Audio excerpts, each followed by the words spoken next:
So today, magagawa po tayo ng super simple na Christmas present. Kasi po, sometimes, may mga friends po tayo na hindi natin alam kung ano ang ibibigay natin dahil feeling natin nasa kanila na ang lahat. Nahihirapan tayong mag-isip kung anong ibibigay. Is probably the easiest Christmas present. You don't need to spend a whole lot.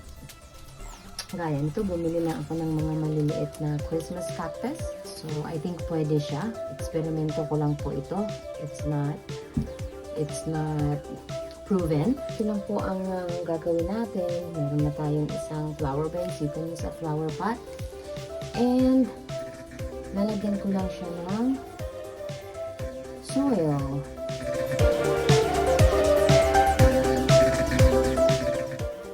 And dahil medyo mahirap pagka nasa loob na itong ating cactus, medyo malaki siya.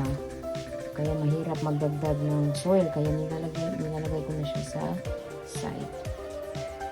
Para automatic po na yung side. And then, kunin lang natin ang ating cactus. So, kunin ko lang itong label niya. Ibabalik ko yan kasi merong iba na para if need nila ng tips paano alagaan yung cactus, din meron silang guide. So, ganyan, ginaganyan ko lang siya konti para mag-loosen out. Tapos, kinukuha ko siya. Yan, hindi naman siya super dry. Medyo moist pa siya ng konti. Tapos, lalagay ko siya. See, tingnan nyo guys, yung nabili ko na vase is not that wide. Kaya kailangan ko siyang this is probably not the healthiest way to do this para sa cactus. Pero, this is just an experiment. Ayan, push ko lang siya. Mag-stabilize ang ano natin. Ganyan lang po. Super easy.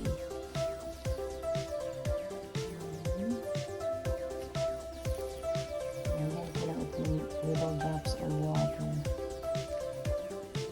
Okay. So, ngayon, yan, nakaplasta na po siya. Nasa middle na siya. Magdadagdag lang po tayo ng konting dirt para magpupuno.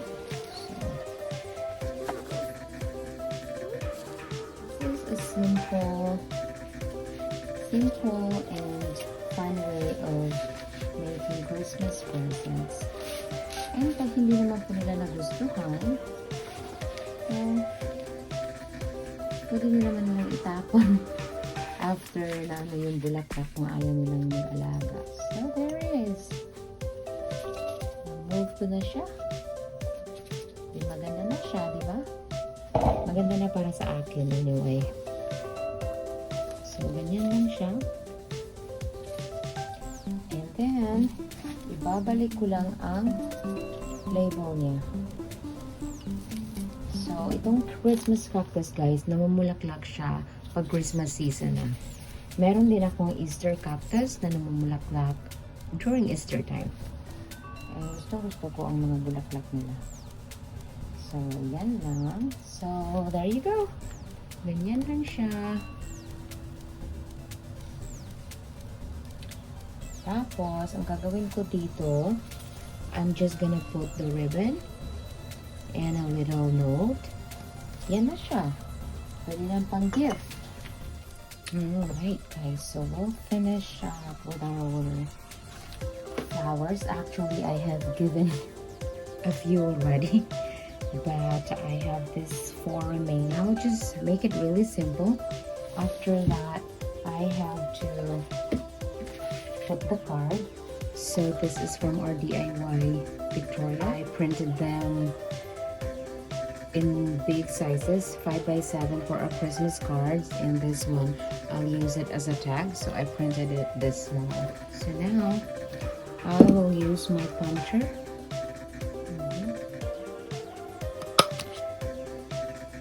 Okay, that will work.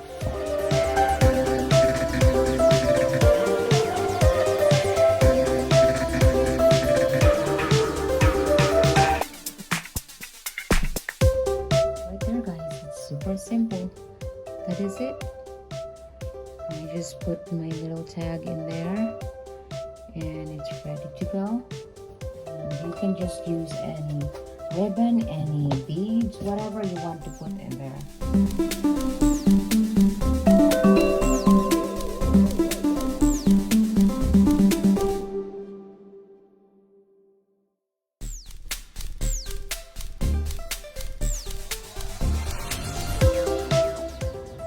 Right there.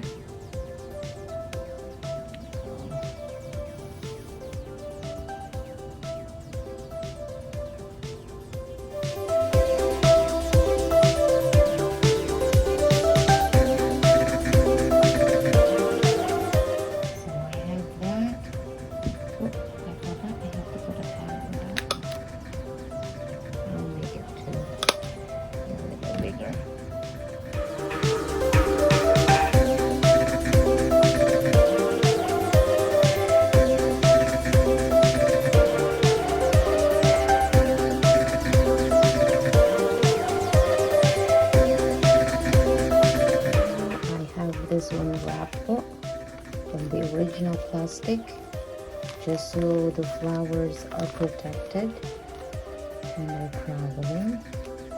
And I'm gonna put another paper and then it goes in the bag.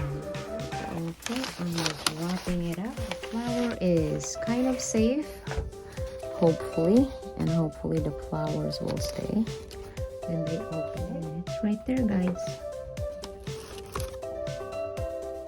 So that is it for today, guys, our simple DIY Christmas presents. I hope you like it. Thank you for watching. Bye.